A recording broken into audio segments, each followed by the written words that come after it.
Nice and clean. Looking spotless. And a little bit of white pieces you see on the bottom of that board now are just fragments of paper towels. So got all the mold off and got all the crud out of the, I guess the kind of water catching areas that then lead to the bilge. So looking pretty good. Time to move on to the next piece. This is in the aft cabin back near where the water was leaking. So I expect it to be pretty bad, but it still looks pretty gnarly once I actually took it up. And the weird thing is I noticed it actually has a piece of the trim here on the edge. So maybe this is the original piece of wood, it just doesn't have the veneers on it anymore. Very well could be. I assumed it was a replacement, but I'm going to get to cleaning up all those. I ripped off a bunch of the pieces of wood that were, I mean, totally old. They were just basically flaking off the main piece itself, so I already went ahead and removed some of those, but the rest I'm going to clean up and sanitize, and this will hopefully assist further with getting rid of the smell of the boat funk. Nice and clean. Now moving on to the next one. Sydney and I have been living out of our suitcases, even though we have closets. So I've decided to start working on this closet here and get some of the stuff cleaned out so we can actually start using it as a actual closet. We do have, if you come over this way, this closet, it's rather small, but we are using it just for some winter, like heavy winter gear. So that stuff's like really, really puffy, so there isn't really a whole lot of room apart from just, you know, cramming some jackets in there. So the idea is that we'll get this one cleaned out a little bit so we can use this shelf space here for some clothes, and then anything that needs to be hanged, this area is much, much larger. And then we also have the area up top, which does need to be cleaned. I'm going to clean that, and we can put some more clothes up there as well. And while I'm back here, I figured I might as well tackle the rest of the smoke stains that we had originally started to clean, but unfortunately ran out of the good stuff. For whatever reason, really the only thing that seems to get it off is either Lysol all-purpose cleaner or the Walmart brand version of this. So we have that green cleaner, that doesn't work. We also have a mold and mildew cleaner, that doesn't work. So for whatever reason, this is the stuff that seems to do it.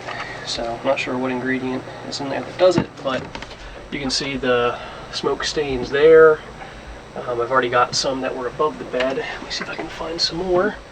There's some over here. So see that discoloration there? Some of that shadow. If I turn off this light, you'll see that it's still like that orangey, smoky color from either cigarette smoke at some point or from potentially even cooking smoke. You can see some up there. See that orangey all in this area? That's all that smoke. Some up there in this corner. You can see up in here. And then I always know I can see some when I'm laying in bed because it bothers me. Oh yeah, there's one right there. And then a little bit over there. And also there's kind of like a line that runs right there. You can see there's even some down there. Oddly enough, a lot of weird random places it seems to have condensed. So, for instance, let me show you this angle here is the before. Here's the after. You can still see a little bit of the staining around it, but it works pretty well and seems to take off the majority of it. But I might do one or two more passes after I kind of let it sit there for a little bit, but it looks a lot much better than it did before. Merry Christmas Eve, everyone. Today is December 24th, and I am currently on the boat alone, mainly because we have a huge amount of wind coming through later today. It's about noon right now, and the wind's supposed to get its worst around 3 p.m. I want to say. This is by far the most amount of wind that we have experienced since purchasing this boat. So I just wanted to stick around a little bit. Sid headed home last night, but I wanted to stay here and just make sure the boat was okay, since this is the largest amount of wind that we've experienced while docked here. So to give you, I guess, a reference point, right now the wind is about a steady 25 knots with gusts of up to 45 expected. Originally, those gusts were supposed to go up to 55 with sustained winds of around 30 knots.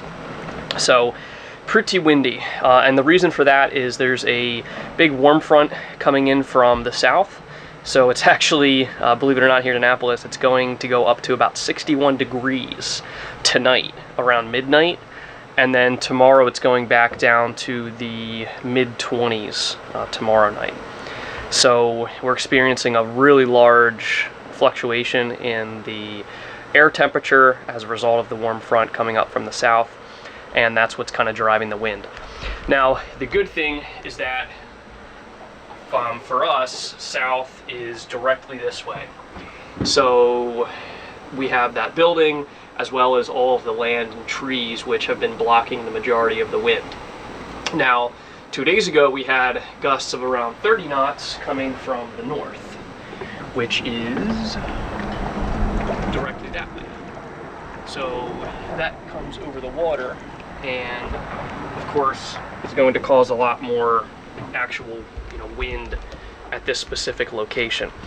So right now it's almost at about the worst it'll get, and honestly it feels a little even more laid back than the other day. You can see the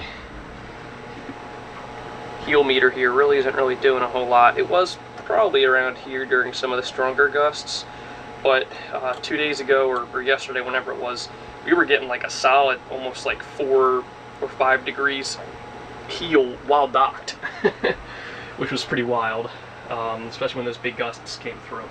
I have had a little bit of difficulty with the shower sump overflowing. I'm not too sure what the cause is. Basically what happens is, so the shower sump's on right now. The float switch has not been triggered since there's barely any water in it. What happens is the shower sump will fill up, the pump triggers, but the water for whatever reason doesn't make it out of the shower drain, or excuse me, out of the overboard. So it kind of just sits there running and doesn't push the water out. The water will actually come all the way up to the top of this while the motor's running and the water's not really going overboard, and it'll start to flow out of this little overflow outlet there. And you can see I've duct taped that there, and now usually these are up out of the water area, but they're just down there right now. So what happens is it fills up all the way, it starts overflowing, the thing's just running continuously, running. But then the second I go and switch off the entire sump system, turn it right back on, make it be half a second, just flip the switch, turn it right back on, boom, all the water's instantly out. So I've been taking super fast showers, like 60-second long showers, just because I've been so afraid of it overflowing and getting down in the bilge again. And then it creates a bunch of work for me, and I have to then I have to get the hand pump out and pump it out myself, and it's just a huge pain.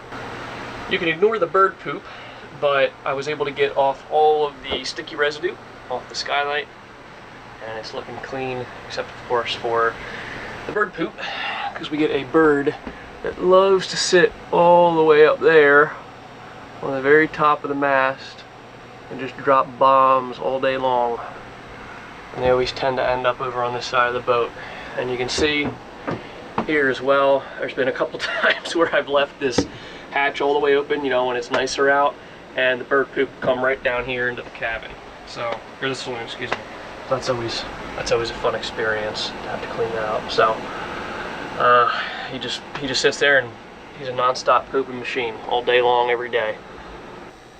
Closet is looking good, all cleaned out, and now kind of stocked up, at least with some of my quote-unquote kind of boating clothes. So I got my long johns, got a couple pair of boxers. These are just kind of some junky t-shirts that I wear for while I'm working on the boat. I'm not afraid to get them dirty or anything.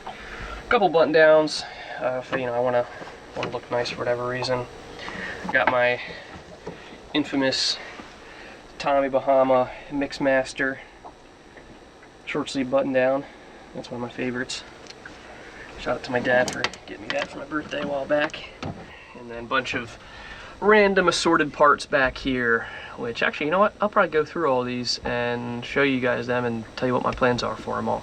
It always pays to search through the boat and find out what the previous owner had before you start buying new parts for your boat. Because it turns out that there were actually quite a few brand new parts that I'm going to install on the boat once I get a chance. Starting from the back, now this is not brand new, but this is a old school VHF radio, but I'm probably going to mount this under the nav station so I can have a radio down in the saloon, which will be nice, assuming that it works. I haven't tested it. And now everything else you see here is brand new. I actually took a lot of this right out of the box. So we have a manual emergency bilge pump. So I've tested out the manual bilge pump on this boat. It does not work. I'm assuming it's probably the rubber kind of diaphragm piece in here that has corroded. So I'm going to try to get this installed. We also have a brand new electric starter, which is actually very nice since I've been having a little bit of problems getting the boat started in the past. So I'm assuming it's the electric starter, which is why there's a new one here. We also have, so it's just like a standard, you know, sea strainer type deal. That's always nice to have and back up. Same thing, another one, little sea strainer, but this one's a little bit smaller. You see the size of the inlets and outlets there, a little different. And now this is actually I'm very excited about. This is a liquid propane gas solenoid. And if you remember me describing the propane kit, there is no solenoid control. Now the only thing is that this says low pressure, and I believe it's rated for 60 psi. So I don't know if that's going to work with the current tank, since I've seen the tank go up to 90 psi. And we also have some navigation lights. So this is a all-white light for the stern. So you put that on the stern of your boat. And then this didn't have a box with it, but I'm pretty sure this is a bow light. So it's probably got the red and the green there on the front, and then to be mounted on the bow like so. So some pretty sweet freebies, essentially. You know, probably, I don't know, $150 worth of parts. And also, if we come around over this way, we also have, found this, just cleaning out the closet, a brand new Yanmar original. You can see all the lettering on there. I believe it's Japanese. Brand new exhaust elbow down in there. So the current exhaust elbow looks fine to me. I mean, it doesn't really have any corrosion. I'll have to check it out on the inside. But yeah, got a spare one of those, which is nice. Things heavy as hell though. So that's just some of the freebies that the boat came with. I also have another very exciting update. So our very friendly neighbors, boat neighbors here on the boat, have offered to give us their, I think it's a 9-foot inflatable dinghy, as well as I think it's a 1.5 horsepower or 2 horsepower equivalent Torpedo outboard, which is very, very generous of them. That's a pretty expensive outboard, and the dinghy, of course, those aren't cheap either. They have their own pretty high-end outboard on their boat, and they've had that one as a spare, basically sitting in storage for the past couple of years. So they offered to give it to us for free, since we've become friends with them, and a very, very friendly couple. So we're very excited about that. We're not going to worry about it right now because it's middle of winter, and the chances of us using the dinghy are pretty slim. So I did offer them, because they were so kind to give us their dinghy. They were looking for one of these brass lanterns. They've been looking for one to add on their boat for a while. So I had one. I was just going to sell it on Craigslist. I took it down when I mounted the speaker. I was like, you know what? You guys can have it, because you were so kind to give us a very nice dinghy and outboard. And this is nowhere near the cost of that. But, it's the least I can do. Very, very grateful for that. So special shout out to them. And I'm also giving them, this is kind of a funny story, but I'm also giving them a pack of dishwasher detergent pods because when I was out shopping for cleaning supplies when we first bought the boat, for whatever reason I thought, oh yeah, I need some dishwashing pods. And I don't know why I thought that, because this boat does not have a dishwasher, and I knew that. I think it was just out of pure habit of me buying dishwasher pods and dishwasher detergent, you know, over the past, I don't know, 10, 15 years. Chilly in here. Cold? Yeah. Turn the heat up a little bit.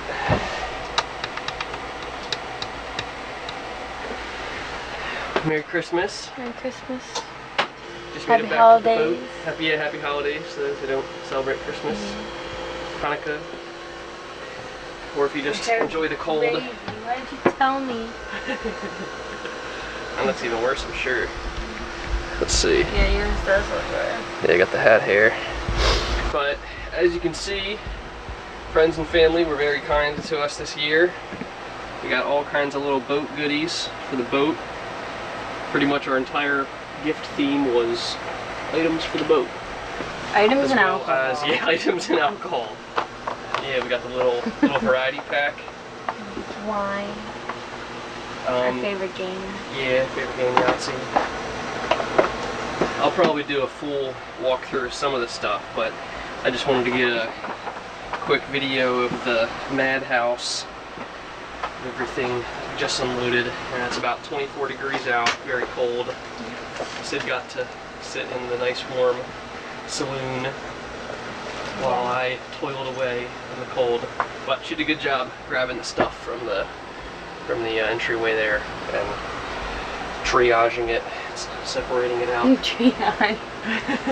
Sure. Yeah, you got to triage as a nurse, right?